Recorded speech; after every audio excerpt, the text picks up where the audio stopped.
They bought this house to turn it into an Airbnb, and they bought it in winter. They put proper insurance on it right away before they even started renovations. They had a freeze, and whoever they purchased the property from didn't tell them that they didn't winterize the property before handing it over. And Matty and Skylar, I guess, maybe didn't ask. And they came over to the house, and a pipe burst on the second floor, and it completely caved in to the first floor. So their second floor or their first floor ceiling was now on their first floor.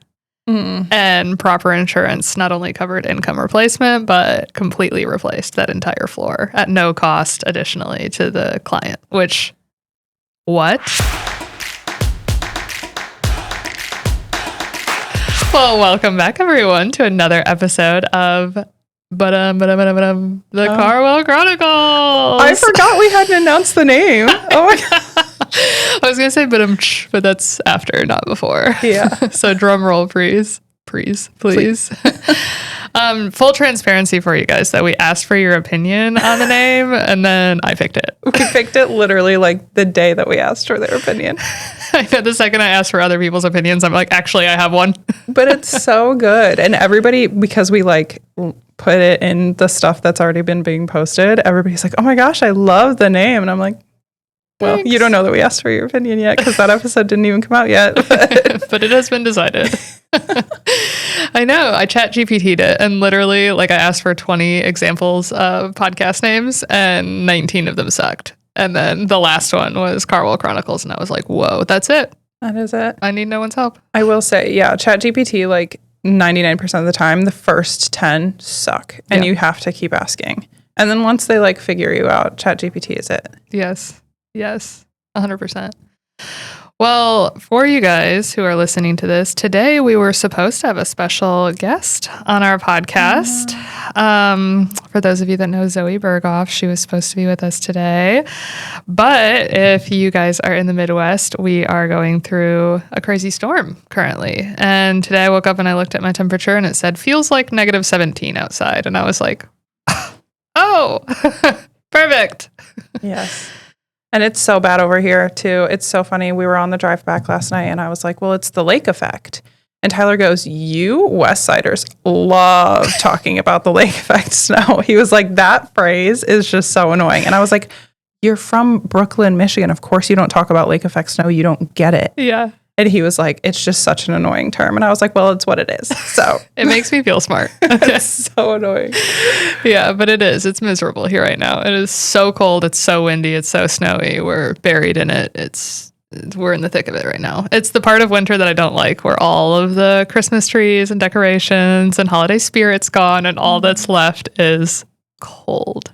It's so magical from inside, though. It looks like when you're inside and you just get to look out the windows, it's like a snow globe. I love it. If I don't have to go outside, catch me in winter all the time. Dude. It's beautiful. It's fine. Okay. It's fine. Because you're a lizard. I just want the heat. But with that being said, we had a whole podcast planned with Zoe. And so we're going to do this one with just Emily and I a little on the fly to catch you up on the never-ending drama that we have in our lives with our B&Bs. And then we have a little exciting announcement that we're going to deep dive into that we've already announced on Instagram. So what kind of drama are you dealing with in your B&B in the last couple of weeks? Well, always. There's always drama.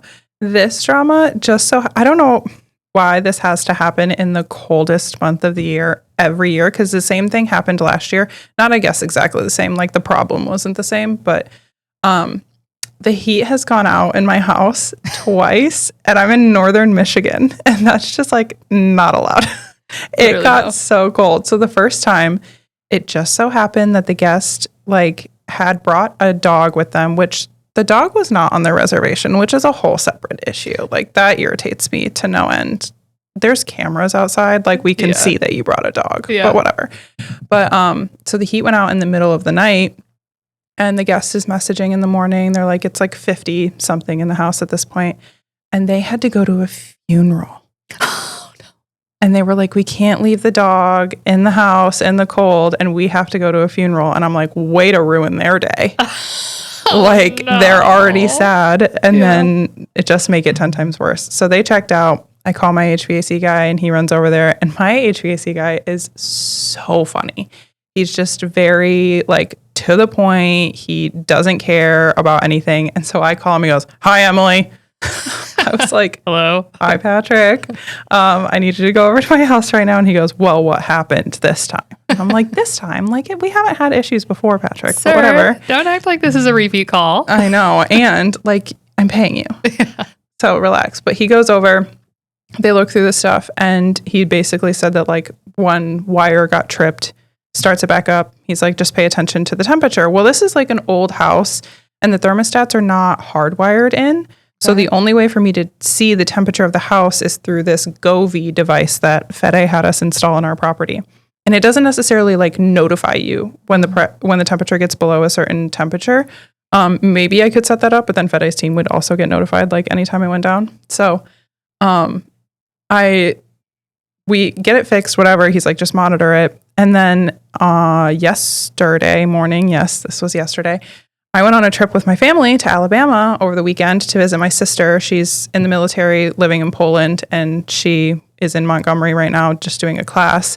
And so we were visiting her, and we're getting our like farewell breakfast together, and I get a notification that it's 43 degrees in my house. This is from my cleaner. A little brisk. Yeah. And this is at like, the guests check out at 10. So this is like maybe around 11, my cleaner shows up to start cleaning. And she's like, it's freezing in here. And like the boiler system, so it's radiant heat boiler system, and it's just not on at all. But the PSI, for those who understand these terms, the PSI is fine. So we can't figure out what's going on. So I'm like, oh my gosh, what do we do? And so this is after the guy already came out once, right? Yeah, the guy came out once, $400 for that bill for him to come out and fix it.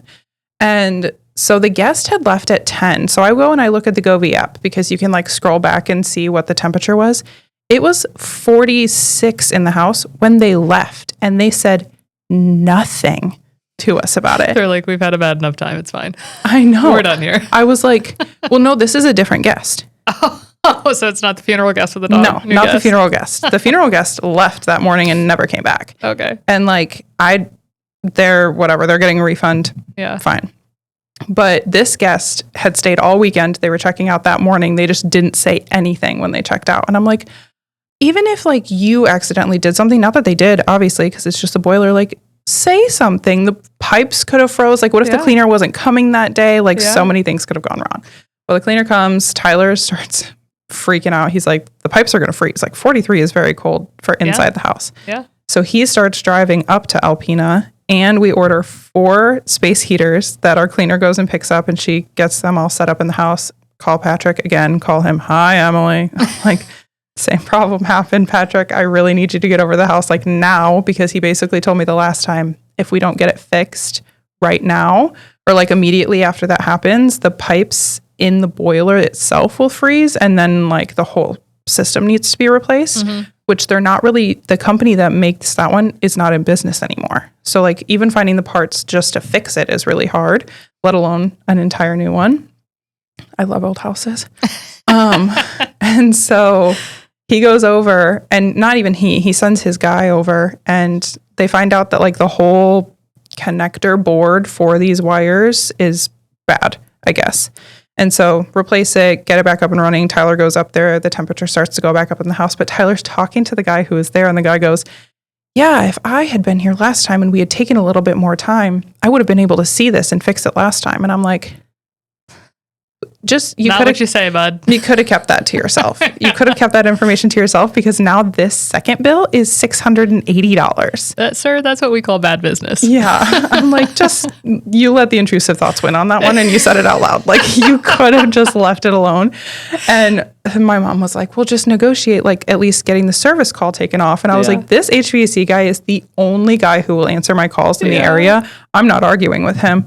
Here you go. Here's your over $1,000 for 2 calls, and my boiler system's fixed, and we're going to move on.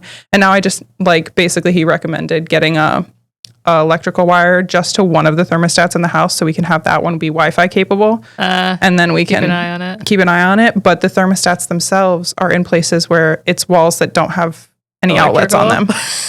So now I have to move my thermostat. It's a whole thing. And I'm like, okay, all just stuff that you don't think to look for when you're at least when you're a first time home buyer. Yeah. And I'm like, Yeah. didn't even think about the thermostat thing. Yeah. It's I whatever. mean, look, winter keeps a lot of people from investing in the Midwest. Like I see in the Facebook groups all the time, people being like, won't touch winter because I literally don't know how to deal with it. And I'm like, yeah, it's a whole thing. Like you have to know how to handle yourself in winter, just like you'd have to know how to handle yourself having lake house, and what to do with the water. Yeah. But I mean, same thing in like a super hot climate if the AC went out. Like it's same kind. Every single market has its own issues, but like, I mean, coordinating a snowplow person, like especially if you're in a small town and you have such limited options for stuff like this. Like again, he's the only HVAC guy who will answer my freaking calls. So guess what? I just get to pay whatever rate he gives me. And then like my snowplow guy, I'm like, hey, can you give me a heads up when you're heading over so I can make sure my guests' cars are not in the driveway? He's like, nope. He's like, I go out. If we are going to get 2 inches of snow, I go out and I plow and that's it. And I'm like, whatever. Like, I'll just tell the guests to always have their car filled in the garage or something. Or I pay somebody to travel from another town. Like there's so many things that being in the small towns, you have such limited options and you just have to play their game. You're like, I need you. So here you go. Yeah. Our snowplow guy for Bitely is Sean. Oh, yes. We love Sean.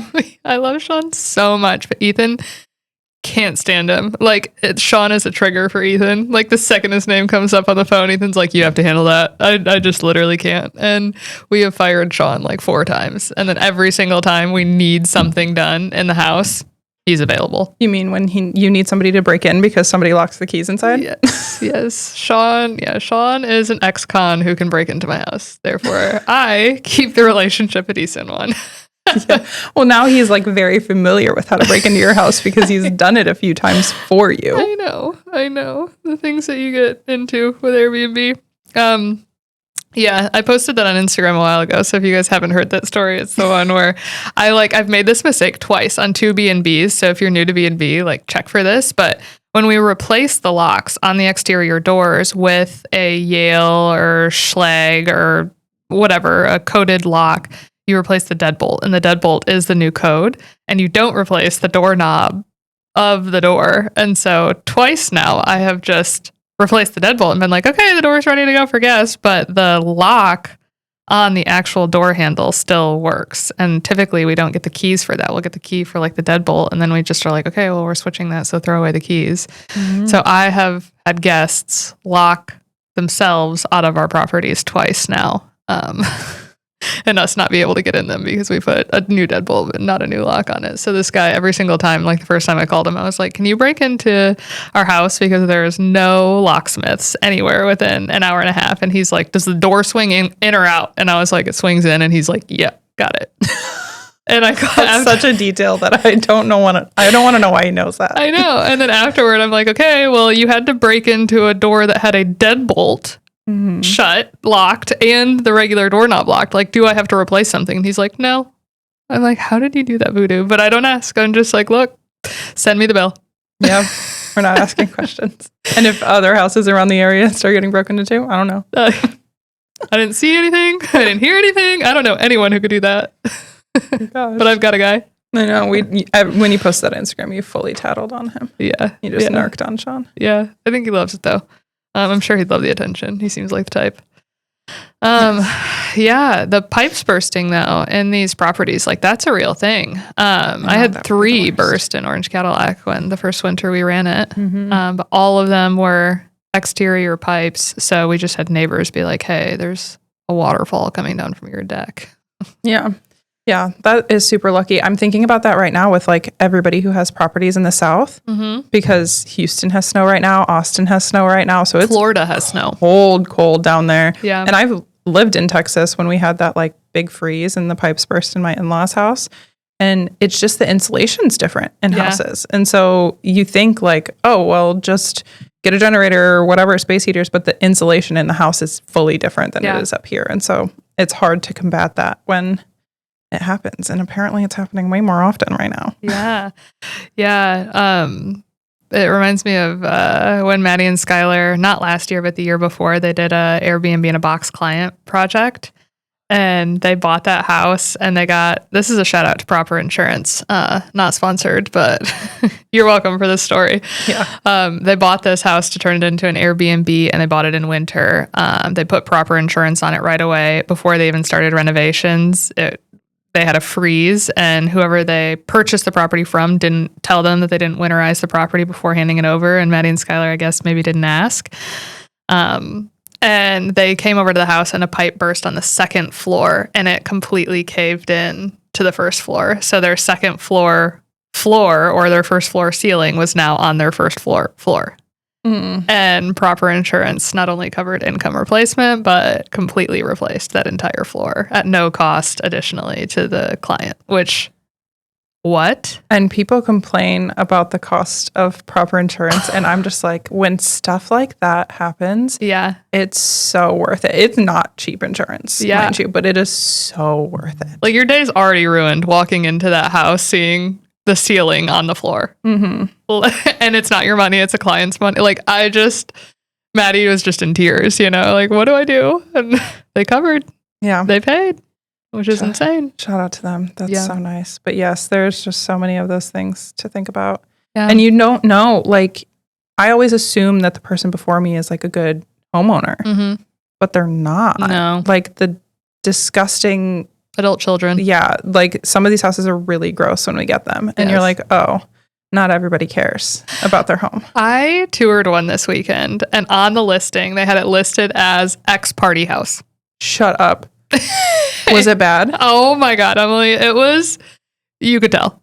Like, you could tell. Yes. This is a little nugget from my past. Yes. But I used to go to a house that it was nicknamed the Trap House. It wasn't really like that, guys, but it was pretty bad. And was it like that bad?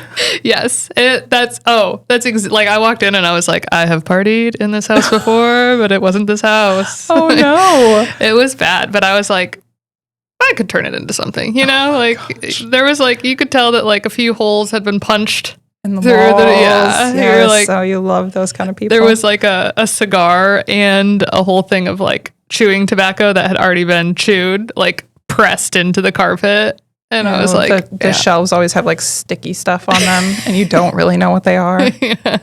Yes. Unidentified substances everywhere. Yes. Yeah. But I was like, wow, people really threw it down here, and we could have Airbnb guests really throw it down here and turn it into something. But it came with, the house had this like extra, it had a garage, but then it had another dwelling unit that was separate from the house, that inside that unit had a huge sauna, like a sauna that would fit probably 20 people. Ew. Party house with a sauna that fits 20 people. Sarah, disinfect that. Oh yeah, I walked in and I was like, I do not want to know what's happening here. And literally they had a hose from the exterior. There was like a hole cut in the side of the sauna with the hose running through. So not only did you have a sauna, but they could like turn it into a steam room with a hose inside the sauna. And I just was like, what's going on here? Ew. Could be a perfect Airbnb, but I don't think we're going to move forward on it. But that house has been sitting on the market now for like 275 days because nobody will buy it. I just bumped it. When you advertise it as a party house, who wants to buy an old party house? That sounds like a lot of cleanup. Yes. Yes. You need to find one of those people that has the billboards that's like, we buy horrible houses or whatever. And just like, you could tell where they had like attempted to do some renovations on the house. And I was like, I know the boys that tried to do the renovation on this house. Like, I can visualize them because I went to high school with them, like every town has the same like contractors. In Alpena specifically, I had like some people come and give quotes and I was like, I went to high school with you. Yeah. You are exactly the person I went to high school with. Yes. Ethan my husband's from Texas, so he did not grow up in Michigan, but obviously now he's surrounded by all people from Michigan. And he's like, there are 4 dudes in the state of Michigan. And they all look the same. And I'm like, look, you're not wrong. No. You're literally not wrong. They're all the same. We were watching Love is Blind. Not Love is Blind. It was Love Island the other day. And there was a girl on there from Michigan. And like all the guys are walking out, like, and you get to like select which guy you want. And they're interviewing this girl from Michigan. And all these guys are coming out and they look like they're from LA. Just real preppy, like clean cut, like just well dressed, shorty shorts, like real clean cut hair, the whole 9 yards. And the camera like goes to her to interview her, and they're like, "What are you looking for in a guy?" And she's like, a little more facial hair, maybe a flannel, like Timberland boots. I was like, oh, you're describing every Michigan guy ever. Yeah, not LA. Yeah, not LA. That's funny. Well, that conversation took a turn. Yeah, we digress. Other drama I'm in. So I have a story to share, a little update on Orange Cadillac. I don't think I shared this one 2 weeks ago because I don't think I knew. No, about the not the being city able to thing. sell. Yeah. Oh my gosh. Talk about that. Okay, so we have maybe now it's had a very interested buyer in Orange Cadillac, which we were like, okay, amazing. This interested buyer was like, I want to run it as a short-term rental, so like continue going through the rezone process. And so we were like, okay, great, but we can still handle a lot of that like back end prepping it for sale work before we get this rezone. So the interested buyer goes to do a title search on the property, and come to find out Wexford County, all of it, every single property that's in Cadillac that's within Wexford County got hacked in November of last year. And so they cannot do a title search on any property at all. So not a single property in Wexford County can sell until they fix this hack in the system for the title. And so essentially what that means is like when somebody goes to actually purchase a property, they have to get title insurance, and no title insurance company will cover a title that they can't see doesn't have a lien on it. And so nobody can sell any properties. So not only is the city currently telling me, hey, you can't run it as a short-term rental, but they're also saying, hey, because we got hacked in November and we have no foreseeable timeline on when this is going to get fixed, you also can't sell it. And I'm like, what? What about like if you have the physical title? The physical title won't show if there's a lien on the property. So you have to have like the records, and that's what the insurance company is looking at to see if you owe somebody money or somebody has a lien on your property because you owe them money. So they can't see it. And they just like didn't feel the need to send out an email in November when this happened, apparently. Dude, I reached out to the city the day after I found out, and I was like, can we like move up my timeline on getting this permit or something? Because now I only have one option. Like my only option is to get the permit for myself, because now I can't even sell the property to somebody else to run it differently. Like you're either accepting that we're going to let this property rot as is, or you're going to let me run it as a short-term rental. And they're like, we're just not involved with the title side of it. That's a whole separate thing. And I'm like, okay, but it impacts the thing that I'm dealing with you guys. Like, get involved with it. Yeah. So we'll see. I still am overly optimistic that it just means that there are better things for us in the future when it comes to this property. Maybe we'll get the permit. Maybe we'll sell it for more than we ever anticipated, but who knows? So that's a new hurdle. I asked in my women's real estate investing group, I was like, has anyone ever been in a situation like this? And there was probably 50 women in that group that I was asking, and everyone was like, no. That's helpful. Yeah. But one of the women in there, Heather Blankenship, I'm in Heather Blankenship's mastermind. She was like, I'm currently getting sued because I went to go sell a property. And when they did the title search for the title insurance for the person who was purchasing my property, she was like, they found that there was a lien on the property from 3 owners ago. And so it's gone through a title search 3 times without finding it. But now she's responsible for the $900,000 lien that was put on our property from 3 owners ago. $900,000. And she's selling her property for less than that. What? She was like, listen to this. She's like, so now I haven't heard your situation, but I have one similar.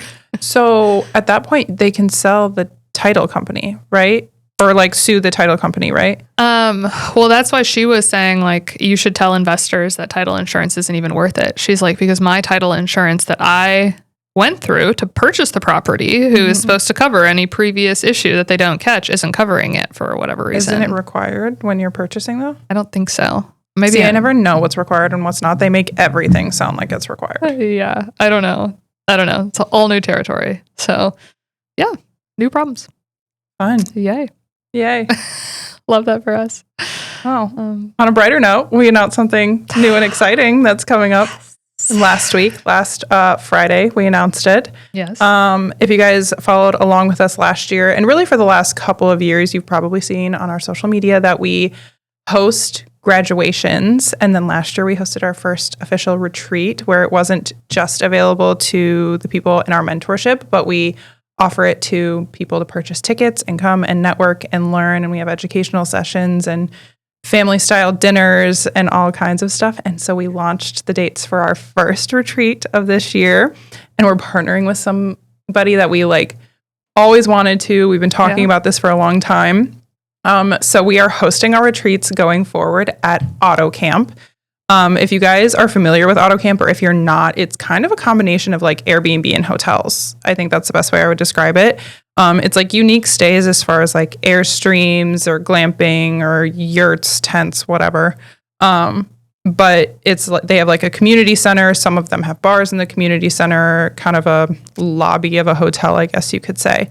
And they are all near national parks, from my understanding. State parks, national parks, yeah. And so our first one is in May 18th to the 21st. And it's going to be at AutoCamp Zion, which is going to be so fun. Sarah, you've been there before. I have. Also, did you see in the comments, we got two people who commented that were Zion, not Zion. One of them was it's Ziun. That's how it's pronounced. And then Zion, the next person was it's pronounced Zions. So Zion or Zions? I think it's Zions. Zions. Yeah. Okay. Well, but I'm the English though is Zion. Well, you know what? What do I know? We'll trust the locals. Yeah. I went there last year for the first time in March. So almost a year. It was right after Level Up Your Listing. I went and Ethan and I booked a spot there last minute because we had won the lottery, the hiking lottery. I was rephrase that one. Yeah. For any of you listeners who are hikers, you know what I'm talking about. But if you're not a hiker, a lot of the really big, beautiful hikes, say you want to hike the back of Half Dome, or you want to hike Angel's Landing or the Wave, or there's just some really renowned hikes in the US that get very, very busy. And once they get super, super popular, then they switch it to a lottery system where you can apply to hike, and then they do a random drawing 24 hours before to see if you get to hike it. And so we got Angel's Landing. And at that point in time, I just really wanted to do something hard for the sake of it being hard. I just felt like I was in kind of a cush era, and shying away from hard things. So we won that lottery, and I was yes, can't wait to hike. And they had a spot at AutoCamp available the night before our hike. So we reserved it. And the second I got there, we walked in and I was what is this magical place? This is incredible. And it immediately became a very North Star style property for me. I was dude, I want to create something just like this. So now we get to partner with them.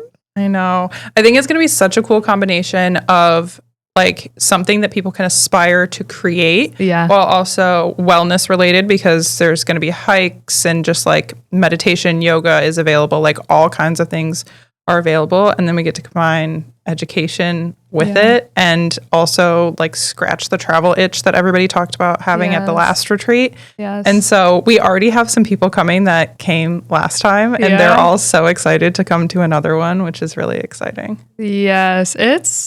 It's crazy now that we're starting on year 2, or I guess starting on year 3 of opening up our doors to our community of actually having in-person events and an internal community, and actually connecting with the people that we've met online. And it's crazy to think about how much those relationships have developed for the people who are coming back. We're on our 3rd, some of them were on our 4th trip with them. It's becoming a whole thing where we get to see them multiple times a year, which is crazy. I know. It'll hit me sometimes. I'm people take the time out of their schedule to travel, to come to something that we host, to hang out with us and learn the thing that we're teaching. And it's never going to seem normal to me. Yeah. Yeah. I love the retreats though. I just think they're just so much better than a conference in so many ways. Mm-hmm. I'm so excited for that. And I think it's going to be so much more fun this time too, because the first retreat that we hosted at big B&Bs, 3 big B&Bs. And really the biggest obstacle, I think, for both our guests and us was figuring out the sleeping arrangements, because obviously you're sharing rooms and beds and, with strangers. And it feels like counterintuitive to have a retreat, like an Airbnb retreat at a hotel. Mm-hmm. But then also when it comes to like having your own personal space and fitting a lot of people in an area, a B&B isn't really like conducive to that when you're strangers and you're not family or friends pre-existing to that retreat. I think that a lot of the conference people say that too, that are like short-term rental conferences. They always have like a room block at a hotel, and it's always like, that's so hard. But then when it's just 1 or 2 people coming, it's like complicated to get Airbnbs. Yeah. And the nice thing is like I feel like people got to really know each other at the last one, because like after the night was over in Ohio, there was nowhere to go, and some people just didn't have their own cars, and so they all spent so much time together. Yeah. And so I'm excited to see what the difference is. I think like the possibility of everybody being around like the fire at night and then still being able to go back to their own space will still get that like personal feel, but I'm excited. Yeah. Well, and I think too, like we have always tried to prioritize an expansive experience at the events that we host, right? Like we've done yachts, we've done helicopters, like we've done some like really cool things at the retreats with the thought in mind that like it's making you see a different version of yourself, right? It's making you imagine a different life than maybe you have currently. And I feel that just as heavily when I'm in a national park. Like when you're doing some of these hikes that like you're just seeing landscape that you've never seen before, where you feel like an ant because everything around you is so massive. I'm just excited to have that element incorporated into the retreat as well, just because I think that the location itself is expansive. Like if you haven't been to Zion, it's going to blow your mind. I know. I'm so excited to go because I have not been. So I think it's going to be really fun. Is there like a thing from the last one that you're the most excited to see this next one? Because I have things too. Yes, absolutely. I think for sure the highlight from the last retreat, in my opinion, was last night's dinner. Oh my gosh, I cried. So yes. Yeah, and I fully expect that that'll be the case every single time, because I just think having people hear how they inspired other people that they've only known for less than 48 hours and to like be publicly recognized in that way. People don't get to hear that. And so they get emotional about it. And it's like so simple. Mm-hmm. So what we do on the last night dinner, we did this when we met Matty and Skylar for the first time, mm-hmm. when we were working with Super Host Labs. We went to a group dinner, and someone at that dinner who worked, who did Eric work for? Was it Instagram? Or Facebook? Or no, he worked Meta. Meta. Something on Meta. So he worked for Meta, and he had like gone on retreats in the past, or like group. They're a big company culture. Yes. How do we get culture to happen? And so he requested at that final dinner that we go around and you get to compliment 2 people. For 2 people that inspired you that weekend in some way, shape, or form. And that was really powerful then. Like I remember doing it and I remember complimenting Matty and getting through that one. And then I like started complimenting you, and I just like got 1 sentence in and I was like, never mind. I'm not going to be able to get this sentence out without being a puddle. Mm-hmm. So just know that I admire you, and that's it. And cool. We'll talk later. Yeah, I'll text you. But we did that at the last retreat. And it was with a bigger group, right? We had like 30 or 40 people that were doing it. And I think every single person got called out without like us putting any effort. Like I told everyone that was a leader in the group that was a speaker, I was like, okay, pay attention. If nobody gets called out, like let's make sure that everybody gets complimented. And so we left some people at the end to like do that. Like Matty, I knew specifically was watching for that. And by the time it got around to her, everyone had been complimented at least once, mm-hmm. maybe twice. And it's just so cool to hear how, even though we put all this effort into being like providing all of this value to people who come to these retreats, everyone is providing value to each other as well. And you don't get to see all of that because we're controlling the situation, right? We're running from here and there, and we've got this list of things to pay attention to all day long, and we don't get to like plug in as much as everybody else does, which is the point, right? We're offering it. But to like hear how other people that attended made others that were at the retreats lives better by the advice that they offered, you know, the friendship that they offered, the conversations that they had. I just was like, wow, this is magic. I know. So that's the thing I'm looking forward to the most on this one, and was my favorite part about the last one. Yeah, that's like kind of ties into mine, because one of the compliments that people gave people was like they came in knowing no one, and then they made connections. And like there was multiple people that did this, but a few people that like are off the top of my head, like Cynthia and Kate and Elise, they all came in literally, Jamie, knowing not a single person, and like maybe DMing us a few times. Yeah. And they ended up leaving feeling so much better and like accomplishing things. And even like during it, you see them taking notes and you saw them making changes. Like Jamie changed the name of her Instagram because she wants to change the way that she's doing it. Kate, she now has another Airbnb that she's working on. Cynthia, she's part of the mentorship now. Like there's so many things that came from it, and they showed up not knowing a single person. Yeah. And it was so cool to like watch them expand and flourish and like make connections. And now like they go and see people and they're friends with other people now. And that was so rewarding. I like go back on anyone, like the group that was at that first retreat. I'll go on their Instagram posts because I'll always try and like comment on every single one that I see just to like show support. But when I get in the comment section, it's all the people from our retreats. I know. And I'm like, stop it right now. You guys love each other. I love it. I love it too. Yeah. And Kate specifically, she reached out to me when we announced Zion, and she was like, I still have so much momentum from that retreat, and it was so different from a conference that I'm immediately signing up for this one. And I'm like, that's so good to hear, because I totally agree that like conferences, they leave you feeling, in my opinion, pretty empty, because you go with all this like, holy cow, there's a million people that are doing a million great things, but you don't get to really like plug in with anyone who can like come alongside you and actually help you. And so at least in my experience, I'll leave feeling like, wow, I'm not doing enough. Or like there are like everybody else has it figured out, you know, but I'm not leaving with support like you are in our retreats. Yeah, I feel like during like there's a lot of value that the people at conferences say up on stage, but if you can't ask questions, it's so hard to feel like you're getting all of the information. Like Pace Morby does this really well when he speaks at retreats. Oh my God, he's so good. He is such a good public speaker, and he says so much when he's talking, and he'll give you examples the entire time, and he's talking and he's interacting with the crowd, and he'll jump off the stage and do all this stuff. And then you walk out and you're like, I don't understand any of that. Now I need to go and like sign up for his thing or whatever else, which is really great marketing. Yeah. Obviously, like brilliant. We want people to continue being a part of our community in the same way that he wants that.